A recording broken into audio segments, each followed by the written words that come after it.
What does the hiring of Tommy Rees mean for the Browns offense, and more specifically, Kevin Stefanski? We'll talk about it coming up right now on the Locked On Browns podcast.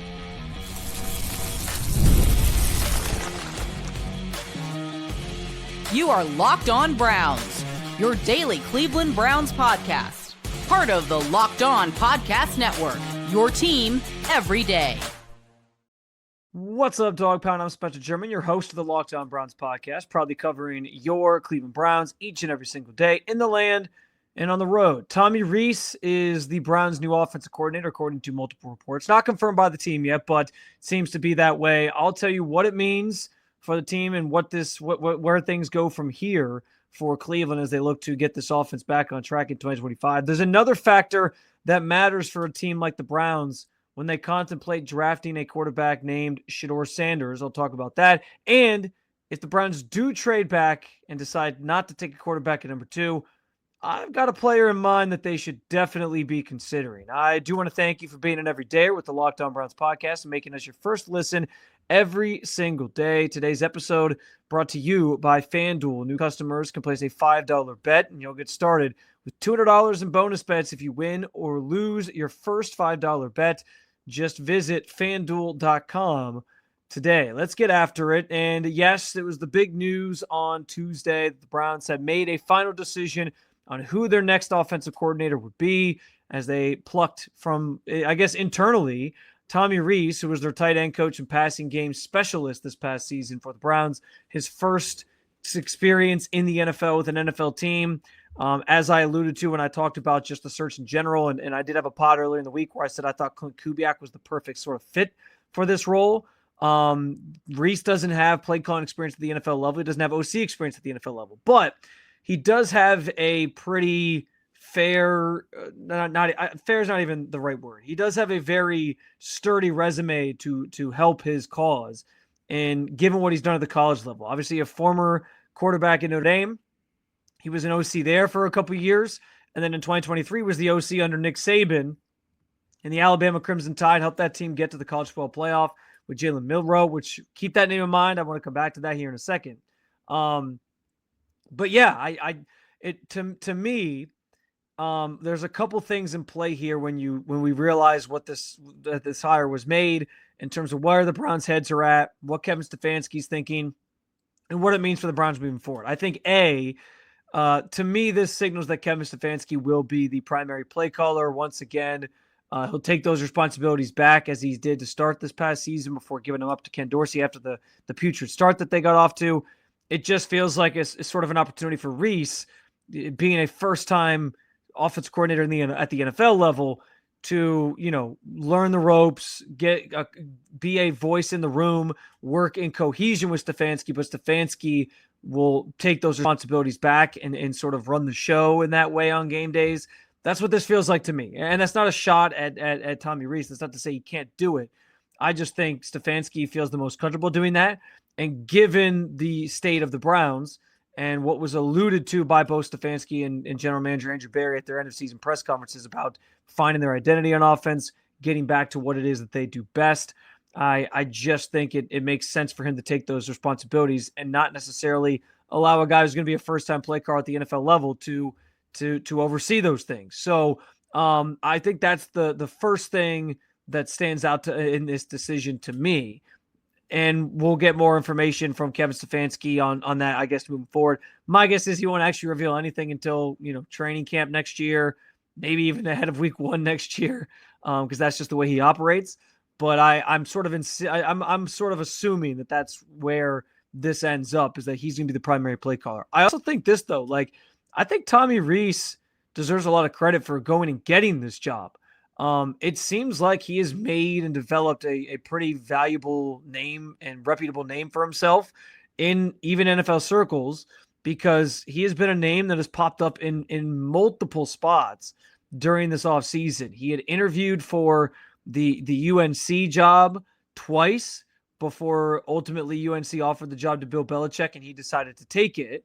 He also popped up recently in relation to Mike Vrabel, because Vrabel obviously just got hired as the Patriots the Patriots head coach, and there was talk that Vrabel was considering bringing Tommy Rees with him to be his OC in New England, which is fascinating because, again, Mike Vrabel spent this past year with Kevin Stefanski and the Browns as a consultant, and worked very closely with Tommy Rees because he was helping with the tight ends a lot this season, and that was Rees's primary role, obviously. And so I like clearly, and there was some evidence of this, that like they developed a pretty tight-knit relationship, and that Vrabel felt so close with him as a fellow coach and somebody sort of on the circuit with him and in this job and in this field, that he felt like he could be the next offensive coordinator.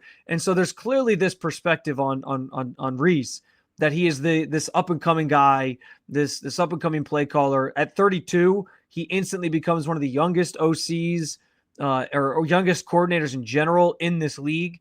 And so there's kind of this brewing, future potential head coach in a guy like Tommy Rees, that I think is something that people are clearly picking up on around the NFL and have respect for him as a guy that's kind of on the rise here. So I understand the move. I had said, like I mentioned earlier in the week, that I thought Clint Kubiak would be the perfect fit given his history with Stefanski, but I understand where you're trying to, find sort of this next up and comer, find a nice pairing. It's somebody who's internal, an internal candidate who obviously understands like what you want to do, understands the culture, understands the locker room at this point. And by all accounts, from things that I sort of know about just his interactions with the players, the guys in that locker room love playing and working with Tommy Rees. So I think that all sort of sets the stage for somebody who is going to be putting us in a position to be successful, work closely with Kevin Stefanski, be a partner. And that's the thing. Like I had talked about how the Clint Kubiak potential hire felt like a good one to me because it was somebody who was kind of on par with Stefanski in terms of like what they have done throughout their careers. They were very, very close. They have a very tight-knit relationship. And so being able to sort of bounce ideas off each other with somebody who has such a deep knowledge and understanding of the offense, I thought was huge. And somebody who truly would be like on a level playing field with Stefanski, and push back on things and really feel like they had a voice. And I said that not to say that I don't think other guys that were on the list would have had a voice, or that Tommy Rees would have a voice. But I do think like Kevin Stefanski's always been adamant that he does things collaboratively. And so I do think Tommy's going to get a chance to come in, or not even come in because he's already in the building, but he's going to have a chance to speak up, make his voice heard, help sort of game plan. And I just think it will be Stefanski calling the plays on game days with some input and assistance from Rees, who's going to kind of get to learn on the fly from somebody who's regarded as one of the best play callers in the game right now in Kevin Stefanski. Now, the other part of this that I mentioned, I said to keep the name Jaylen Miller in mind. We know there's a heavy debate going on right now over what the Browns should do with number 2. Do they draft a quarterback? Do they wait? Do they take a different player? Do they just bridge the gap with a veteran and worry about maybe drafting a rookie next year? All these things are different, intriguing options that they have at their disposal. And I do wonder, I'm not saying they hired him because of this, but I do wonder what types of insights Tommy Rees has into Jaylen Miller as a potential option that the Browns could take in a later round, not in the first round, because I don't know that he's going to be a first-round pick, but maybe a day 2 guy. And if that's something that they think is viable, where it's like, hey, let's bring him in here, guy who you worked closely with at Alabama. I would argue Milroe had a better season under Tommy Rees in 2023 than he did this past year in 2024. Obviously, the team had more success, made the college football playoff. And so I wonder if there's, if that may be potential. I'm not saying that sitting here today in early January or mid-January, that this is the reason they hired him and that he's going to give them, like, unlock something of like, and unlock this idea of, hey, let's go get Jaylen Miller. We really like him. I'm not saying that that's all kind of coming to fruition right now. And that's why he got the job. But I do wonder as we get closer to the draft, if that comes into play at all. And if his insights into that player maybe help the Browns convince themselves that he might be worth using a pick on, and potentially, bringing into Cleveland if you do decide not to take somebody in the in the first round and use that pick to land the franchise guy. Just a thought, just something to keep in mind. Save it for a rainy day, keep it on the back burner, keep it in the back of your mind. But I did think that was a little bit interesting too, just the connection between Rees and Alabama's now coming to the NFL.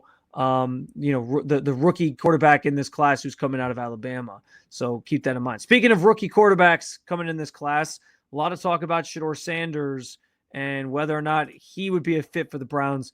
There's another part of the debate around Shedeur and whether or not the Browns should consider taking him that Browns fans might be forgetting about as well. I will talk about it coming up next on the Locked On Browns podcast.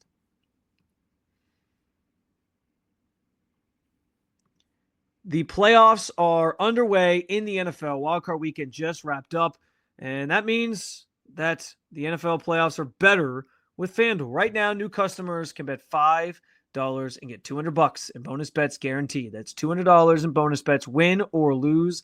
The FanDuel app gives you everything you need for live bets, same game parlays, and so much more. I am a big anytime touchdown parlay builder. Love doing that during the playoffs. I do it during the regular season too, but the playoffs, it's more fun. I also sometimes dabble during the playoffs in trying to see if I can nail who's going to score the first touchdown in a game or a couple games and parlay it together to try to have a shot at even more money on a fun playoff-filled football weekend in the NFL. Just visit FanDuel.com today to join and get started with $200 in bonus bets. That's FanDuel.com. Make this playoff season unforgettable with FanDuel, an official sportsbook partner of the NFL.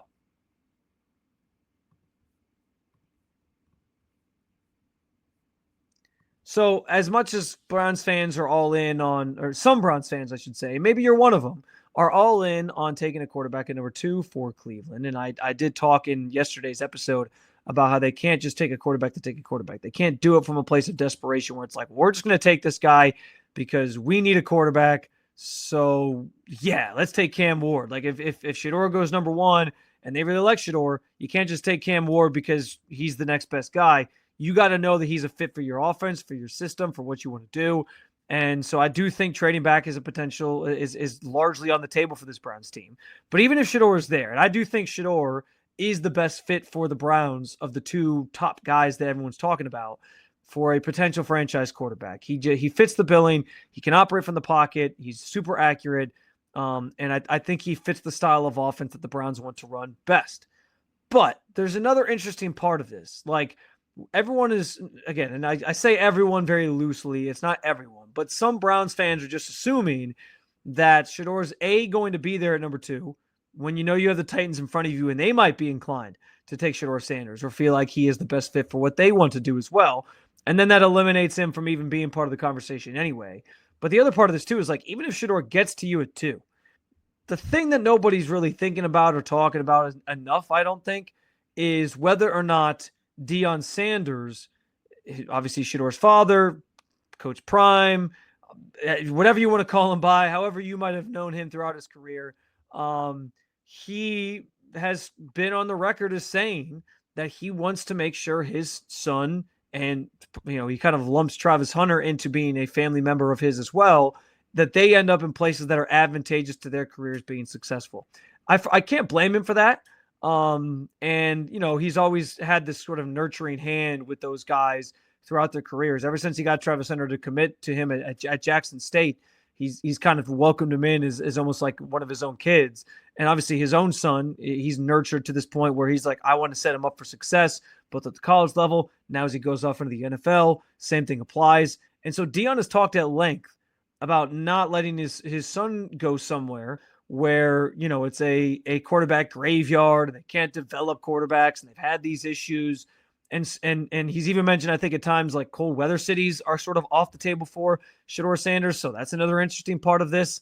But I don't know how this is going to play out. But over the course of the next months, you could get Deion legitimately. And I think he's sort of talked on radio shows about how it won't be public that he makes these claims, but he would talk sort of behind the scenes to teams and say, listen, Shedeur ain't coming to your team. And what that looks like, I guess remains to be seen, whether it's the Titans take Shedeur Sanders and then trade him immediately, or the Browns were to take Shedeur Sanders and then trade him immediately, and it was kind of like or just a straight up pick swap where you trade back with a team that wants to take him, you get your haul, and that team ends up with the player. I don't know. But like this is going to be interesting to sort of see and whether or not that weighs and factors into what decision the Browns make with number 2 is going to sort of play out over the months ahead. And if Dion's going to be accepting of that. I don't know how ugly he's going to make it on a public stage or a public front, but you might know based on what the Browns decide to do, or some rumors and things that are out there that pop up again in the months ahead, whether or not the Browns are a viable place that they're going to sort of let serve as the home base for Shedeur to learn and develop and become the enter the NFL. And listen, I understand like there's reasons, given the history of the Browns to maybe doubt the organization. I do think there are also signs under Kevin Stefanski that this can be a stable place for a player to play. But you look at the recent track record, and I don't know that Deion Sanders or Shedeur Sanders are jumping about or are thrilled about like seeing how they traded Baker Mayfield and he got better somewhere else after he left. And then you go get Deshaun Watson and he regressed massively for maybe reasons that aren't the Browns' fault. But then given like the way he was treated in terms of the injury situation this year in the Bengals game, he gets cheered off the field by the fans. Like, I just don't know if anyone's looking at that situation and being like, that's where I want my son to go. Whether or not it was the intent, whether or not Browns fans were, warranted in their emotions and feelings. And I'm not saying anybody is it's that Deshaun Watson deserves your support or that he's done the right things to earn it. All I'm saying is like, from the outside looking in, this is a coach and a dad looking at his son, a player coming into this league, and he's going to sort of assess what is the best place for his son to end up. I don't know that he's looking at Cleveland for some of those reasons, on top of the fact that I think there are reasons why this isn't the same Cleveland Browns of old. I think there's also reasons why he would look and say, I don't really want my son to play there. So it's an interesting conversation. And again, I don't know if it plays out publicly where we get all the intricate details of where he, if there's like some secret list of here's the places that Shedeur would go, here's the places he wouldn't. And then, if that leads to a trade up in the draft for some team to get him. There was obviously the rumors here the last couple of days or not even rumors, but there was legitimate conversations that happened between Deion Sanders and the Dallas Cowboys and Jerry Jones. And I think Deion sort of put those to bed with a quote that he put out through Adam Schefter. But, there was some talk there that like maybe he would go to the Cowboys, find a way to trade up with Cleveland or Tennessee, and then take Shedeur Sanders. And then he'd be coaching his son at the NFL levels too with the Dallas Cowboys, mind you. Just imagine like the quote unquote America's team with Deion Sanders back in the saddle with a top 2 pick taking his son. Like the storylines would have written themselves, but it sounds like that's not going to happen. And there was these dreamt up scenarios, the Browns trading their pick for Dak Prescott, and so that the Cowboys could take Shedeur Sanders.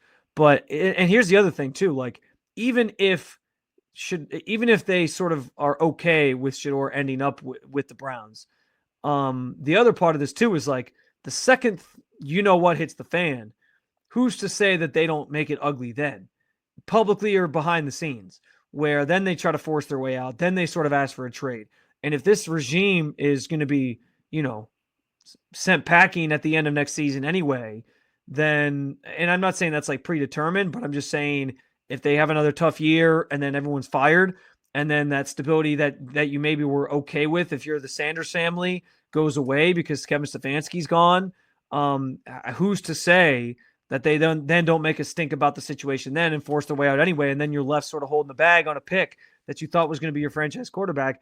And now you're sort of stuck in a situation where you're sending them somewhere else and sort of starting all over anyway. So I just like, again, I'm not trying to accuse the Sanders family of, making a mess of things before they've even said anything other than sort of like the inklings of we want to make sure he ends up somewhere that is advantageous to his career and his success. But I just wonder as this process begins and this evaluation begins on this player, if the Browns are going to be a team that they will sort of raise their maybe a better way to put it is for that they'll pound the table to avoid and try to stay away from. and what that means in terms of the Browns draft plans moving forward. So it's easy to sit here and say, like, well, Shedeur Sanders is there, you take him, and feel like you have to take a quarterback at number 2. But there are still a lot of factors here, including the intentions of Deion Sanders and Shedeur Sanders in terms of what they want to do and where they want to sort of be set up in their career, or in his career rather, going and entering the NFL. That will come into play here as this process evolves and continues. The other thing too about the cold weather, by the way, maybe that's a win for the Browns, and the fact that we know they're building a dome here in the next 5 years. And so maybe that's something that you could buy into and be like, well, he's only got to play in the cold weather for 4 years. By the time he gets that second contract, he'll be in a dome and it won't much matter. But maybe that's something that's a nice little kicker for the Browns to convince Deion Sanders why his son should play here. Maybe it means nothing at all. But regardless, if the Browns don't take a quarterback at 2, I've been thinking long and hard this last week about a player that I think would be a perfect fit for the Browns. I'm teasing it here. It's kind of given away, though, in the rundown for today. But I will talk about said player coming up next on the Locked On Browns podcast.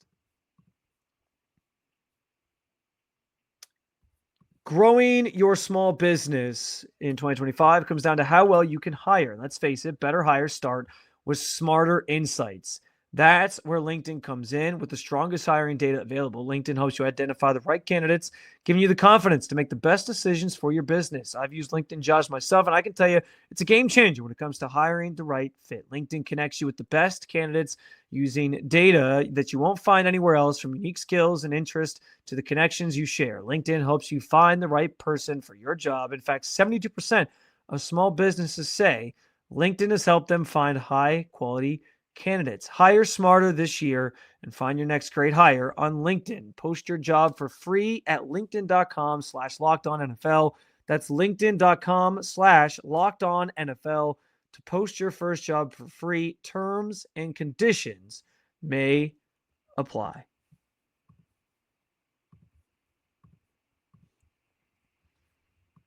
All right, so we talked so much about the quarterbacks at 2, and if the Browns should take one, if they shouldn't take one, if they should trade back, if they shouldn't trade back, which quarterback's the best fit. We've gone on and on about this stuff, and that conversation is certainly not going to end here in early January. There will be a lot more to dissect on that front in the coming up here, leading up to the draft, leading up to the combine, leading up to the draft, and so on and so forth. But in the vein of thinking through potential trade back scenario, or just a scenario in general where the Browns don't take a quarterback, I have fallen in love, not that he wasn't on my radar previously, but I have fallen in love with the name you see over to my right, your left, or no, is it your right too? You're looking at the screen. It's on your right too.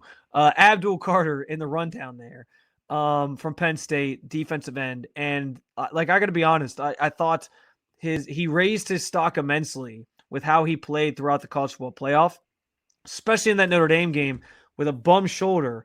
And he was still going out there making plays and dominating a Notre Dame offensive line that is banged up, yes, but he was making his presence felt. He was making some massive plays on the biggest stage, and was one of the reasons why Penn State was in that game to the very end and had a shot at winning it, was because of Abdul Carter. And that dude is phenomenal.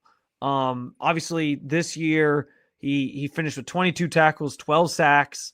And I think he played in a 4-3 at Penn State, and I can only imagine what playing under Jim Schwartz, who is I think one of the better producers of just defensive line talent in general. I mean, we saw what he did with the Eagles. We saw what he got out of this Browns team in 2023 up front. Like so much of his defense depends on his, up front in the trenches, what you're getting in terms of pressure, that wide 9 look that he likes to run, and those guys on the outside being able to generate pressure and rotating so many different guys in. I think Abdul Carter's ability to bend at the waist and sort of flatten as he gets to the high side of his rush and be able to make some plays and sort of push the pocket is something that would be valuable to Jim Schwartz and this defense and the Browns in general.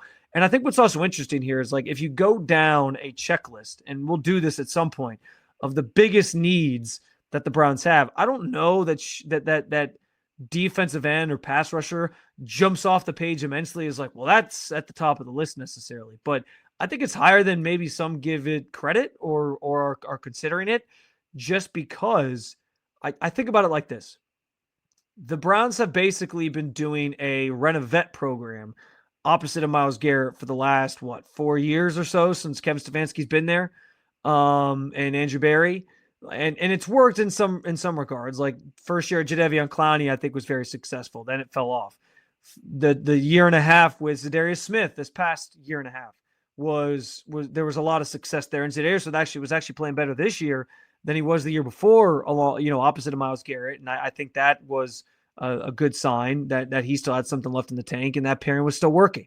So I'm not saying that hasn't worked, that you haven't hit on some guys, but I do think, like, especially on the heels of Myles Garrett putting out into the ether that he is, he would at least entertain playing somewhere else during his career, and that he doesn't necessarily think his career totally has to end in Cleveland if their goals and visions aren't aligned.